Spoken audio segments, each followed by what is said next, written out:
Assalamualaikum warahmatullahi wabarakatuh. Halo teman-teman semua. Perkenalkan, kami dari kelompok 10 kelas 3A jurusan Bimbingan dan Konseling Untirta. Nah, di dalam video kali ini kami akan mempraktikkan pelaksanaan konseling individu melalui pendekatan psikoanalisa dengan menggunakan teknik asosiasi bebas. Nah, dan sebelumnya izinkan saya untuk menjelaskan sedikit materi tentang teori konseling psikoanalisa.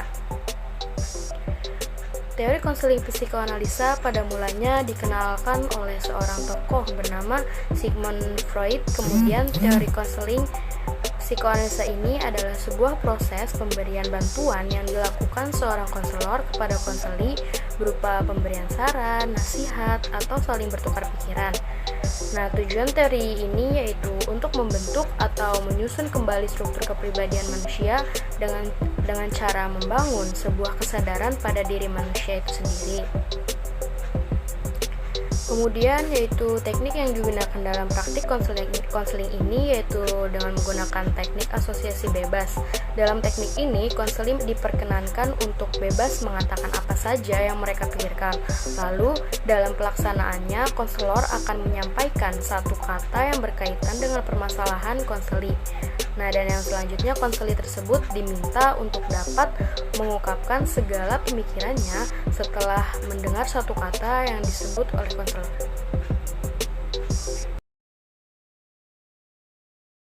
Baik, di sini saya akan memaparkan sedikit mengenai gambaran umum terkait praktik layanan konseling yang akan dilakukan. Pada praktik layanan konseling kali ini menggambarkan di mana seorang konselor yang berusaha menyelesaikan permasalahan terhadap konseli yang mengalami ketakutan dan rasa was-was yang berlebihan ketika hendak mengendarai ataupun menaiki sepeda motor. Untuk menyelesaikan permasalahan tersebut, dalam prakteknya konselor melakukan layanan konseling menggunakan pendekatan psikoanalisa dengan teknik asosiasi bebas. Dengan teknik ini, konselor berusaha agar konseli tersebut bisa menceritakan permasalahannya atau mengatakan apapun secara bebas sesuai dengan apa yang konseli pikirkan. Dan dalam prosesnya, konselor juga akan menyampaikan satu kata yang berkaitan dengan permasalahan yang dialami konseli, yaitu kata motor. Kemudian konseli akan diminta mengungkapkan pikirannya saat ia mendengarkan kata motor.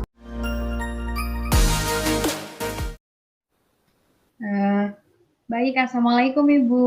Selamat malam. Waalaikumsalam, selamat malam juga. Sebelumnya saya boleh tahu nama Anda siapa? Oh, iya boleh Ibu. Perkenalkan nama saya Sandrina Syafamulia, Bu. Oh, Mbak Sandrina. Mbak Sandrina Ya. rumahnya di mana kalau boleh tahu? Rumah saya di perumahan Cujung Damai, Ibu, daerah Keragilan di Serang, Banten. Oh, di Keragilan. Iya, iya. Kalau boleh tahu sebelumnya Mbak Sandrina tahu Ibu membuka layanan konseling online dari siapa ya? Kalau saya sih kebetulan mencari-cari gitu Bu informasi di Google, kan kebetulan saya lagi membutuhkan layanan konseling online. Nah, saya cari tuh di Google, di internet gitu. Nah, alhamdulillah nemu nih informasi ternyata Ibu membuka layanan layanan konseling online, dan makanya saya buru-buru daftar gitu, Bu. Oh, seperti itu. Ya. Sebelumnya Mbak Sandrina melakukan layanan konseling ini apakah berasal dari keinginan sendiri atau ada orang lain yang memberikan saran? Kebetulan kalau saya itu dari keinginan sendiri sih Bu, soalnya emang saya ini lagi membutuhkan layanan konseling gitu, karena memang saya mempunyai masalah tertentu yang pengen cepet saya selesaiin gitu. Oke, oke kalau gitu. Pada kegiatan kali ini, kayaknya kita bakalan ngelakuin layanan konseling individual ya. Sebelumnya Mbak Sandrina udah pernah melakukan layanan konseling individual?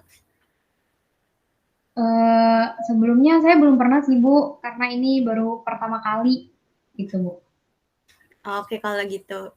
Mungkin sebelum dimulai, saya akan menjelaskan sedikit ya mengenai konseling individual ini. Ya Jadi di Ibu. dalam proses konseling individual ini, hanya melibatkan 2 orang, yaitu saya sebagai konselor dan Mbak Sandrina sebagai konseli. Dalam prosesnya terdapat beberapa asas. Yang pertama, asas keterbukaan. Dalam hal ini, Mbak Sandrina harus mau menceritakan semua masalah Mbak kepada saya, jadi harus saling terbuka ya. Dan kedua, ada asas kerahasiaan. Dalam hal ini, saya sebagai konselor harus bisa menjaga rahasia terkait masalah yang sedang dialami oleh Mbak. Jadi selama prosesnya, nanti Mbak Sandrina nggak perlu khawatir. Saya pasti akan menjaga rahasia dengan tidak membocorkan masalah yang sedang Mbak alami ke orang lain. Yang ketiga ada asas perjanjian kontrak waktu. Nah, mungkin pada kali ini kita bakalan ngelaksanain layanan kurang lebih selama 10 menit. Terkait penjelasan dan penetapan waktu tadi, apakah Mbak Sandrina sudah mengerti dan setuju?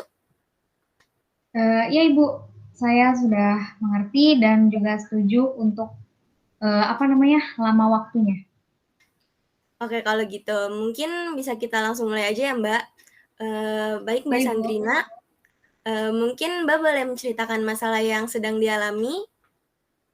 Oh ya, baik Ibu. Jadi masalah saya tuh begini. Jadi saya ini kan umurnya udah 19 tahun ya, tapi nggak tahu kenapa kayak apa ya, naik motor itu kadang masih takut. Terus juga kayak tiap mau naik motor itu hatinya tuh selalu was-was gitu.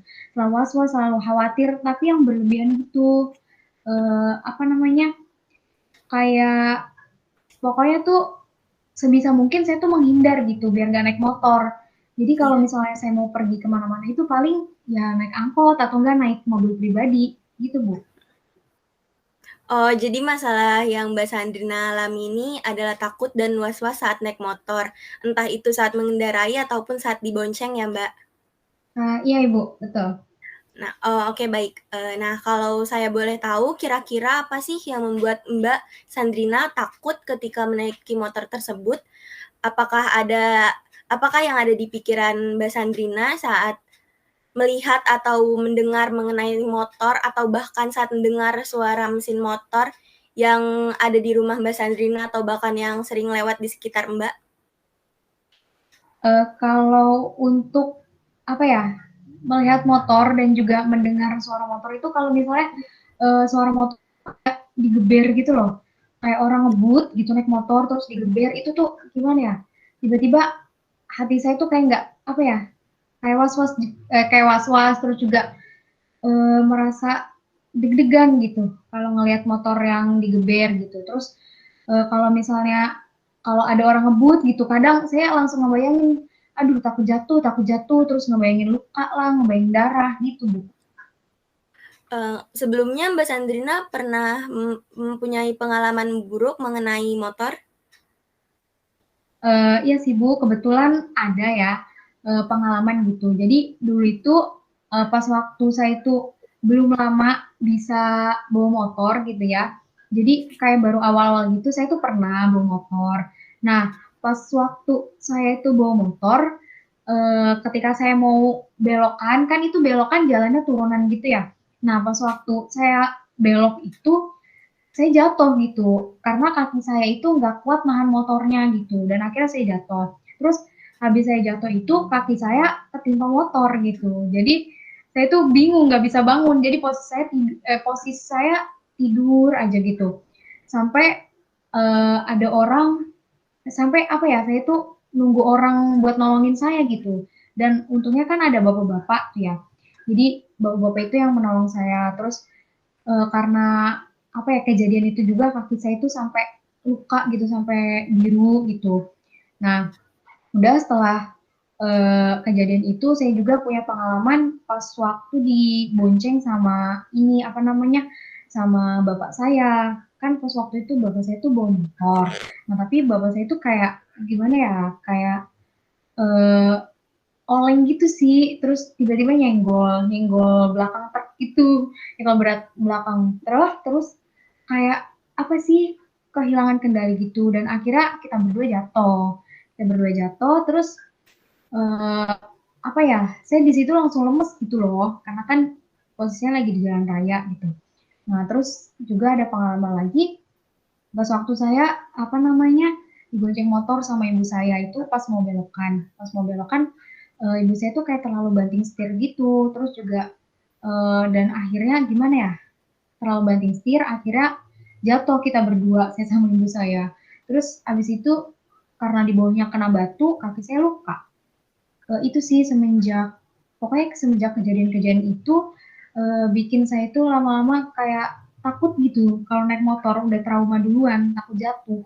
Mikirnya tuh takut jatuh terus gitu. Gitu Ibu. Baik, jika seperti ini adanya berarti Mbak Sandrina bisa dibilang mengalami trauma ya Mbak? Karena Mbak Iya. sebelumnya pernah terjatuh dari motor beberapa kali yang akhirnya membuat Mbak Sandrina takut untuk naik motor lagi. Sehingga membuat Mbak Sandrina selalu berpikiran negatif atau overthinking ketika ingin naik atau mengendarai motor. Seperti itu ya Mbak kiranya? Iya Ibu, betul. Baik. Mungkin sekarang Mbak Sandrina bisa mengikuti arahan saya ya Mbak. Mbak Sandrina dipersilahkan untuk duduk dengan posisi yang nyaman sambil melakukan tarik nafas dalam-dalam dan keluarkan secara perlahan hingga Mbak Sandrina bisa merasakan suatu kenyamanan dan kerileksan yang membuat pikiran Mbak Sandrina menjadi tenang. Mungkin boleh langsung dipraktekin Mbak? Ya.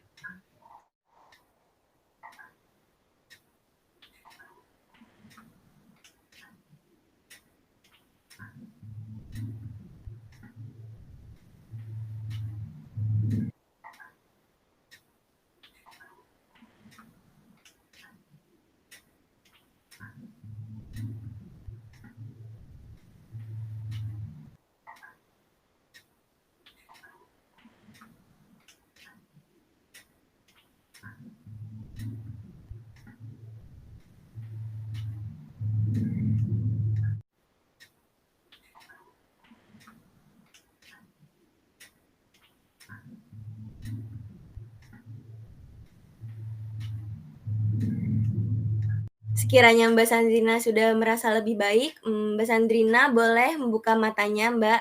Nah, gimana Mbak Sandrina? Apakah Mbak Sandrina sudah bisa merasakan ketenangan dan merasa lebih baik dari sebelumnya? Iya Ibu, alhamdulillah sih lumayan lebih baik ya dari dari sebelumnya gitu. Hatinya lebih tenang. Seperti itu. Baik kalau gitu, mungkin saya bisa mulai memberikan saran kepada Mbak Sandrina ya Mbak? Iya Bu. Nah, coba ketika nanti Mbak Sandrina ingin naiki motor, Mbak Sandrina harus bisa mulai merubah atau menghilangkan pikiran Mbak Sandrina tentang pengalaman-pengalaman buruk yang pernah dirasakan seperti yang tadi Mbak Sandrina ceritakan, yaitu takut terjatuh. Jadi Mbak Sandrina harus bisa menggantikan pikiran mengenai takut jatuh tersebut dengan coba menekankan dengan pemikiran lain yang mengarah ke pemikiran positif. Seperti saat Mbak Sandrina mencoba naik dan mengendarai motor, Mbak Sandrina harus berpikir positif bahwa Mbak Sandrina pasti akan selamat sampai tujuan.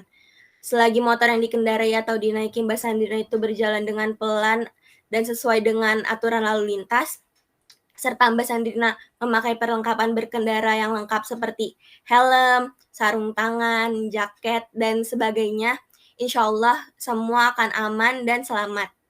Mungkin saran dari saya ini nantinya bisa dilakukan saat Mbak Sandrina ingin naik motor atau mengendarai motor ya Mbak. Apakah sekiranya Mbak Sandrina sanggup melaksanakan saran yang saya berikan tadi? Mungkin gimana ya Bu? Karena saya masih agak ragu juga sih saya tuh mampu melakukannya atau enggak gitu. Karena emang kalau disangkut pautin sama motor itu saya betul-betul kayak was-was gitu, hatinya benar-benar takut gitu Bu kalau ngomongin motor gitu. Oke. Saya bisa ngerti perasaan Mbak Sandrina. Mungkin biar Mbak Sandrina merasa lebih aman dalam mengendarai motor nantinya, Mbak Sandrina sebelum berangkat jangan lupa untuk selalu membaca basmalah dan juga diikuti doa naik kendaraan supaya perjalanan Mbak Sandrina selalu dalam lindungan Allah Subhanahu wa taala dan Mbak Sandrina bisa sampai dengan selamat sampai tujuan. Dan ingat bahwa Mbak Sandrina harus selalu berpikiran positif dalam berkendara dengan selalu mengingat bahwa motor tidak selamanya bahaya selagi Mbak Sandrina bisa berhati-hati dan selalu mengikuti aturan lalu lintas. Dalam hal ini, apakah sekiranya Mbak Sandrina sudah sanggup untuk melaksanakan saran yang saya berikan tadi? Sepertinya insya Allah deh Bu, insya Allah nanti akan saya mulai coba gitu. Baik. Jika sekiranya Mbak Sandrina ini sudah mampu atau sanggup untuk melaksanakan saran dari saya tadi, saya harap semoga Mbak Sandrina bisa terus mulai konsisten melakukan atau mempraktekkan saran yang saya berikan tadi ya Mbak. Agar seterusnya Mbak Sandrina mulai berani dan sudah tidak takut lagi saat mengendarai atau dibonceng motor. Baik, karena mungkin waktunya sudah cukup, saya akhiri saja ya Mbak pertemuan kita kali ini. Mungkin nanti kita bisa lanjutkan di pertemuan selanjutnya sesuai kesepakatan Mbak Sandrina juga ya. Untuk melihat sudah sejauh mana kira-kira perubahan dalam diri Mbak Sandrina soal mengendarai atau menaiki motor tersebut. Seperti itu ya Mbak? Iya Ibu, baik. Baik, mungkin karena memang waktunya sudah cukup ya Bu. Sebelumnya terima kasih banyak atas saran saya sudah diberikan gitu. Insya Allah nanti mungkin di lain waktu saya bisa bertemu Ibu kembali gitu ya Bu, untuk memberitahukan atau menginformasikan perubahan yang sudah terjadi dalam diri saya gitu Bu. Baik, mungkin cukup. Terima kasih banyak ya Ibu sekali lagi. Iya, sama-sama Mbak Sandrina. Sampai bertemu di pertemuan selanjutnya ya Mbak. Semoga kita masih diberi kesempatan untuk bertemu lagi. Baik, saya tutup saja ya Mbak pertemuan kita kali ini. Wassalamualaikum warahmatullahi wabarakatuh. Waalaikumsalam warahmatullahi wabarakatuh. Terima kasih banyak Ibu sekali lagi. Iya, sama-sama Mbak.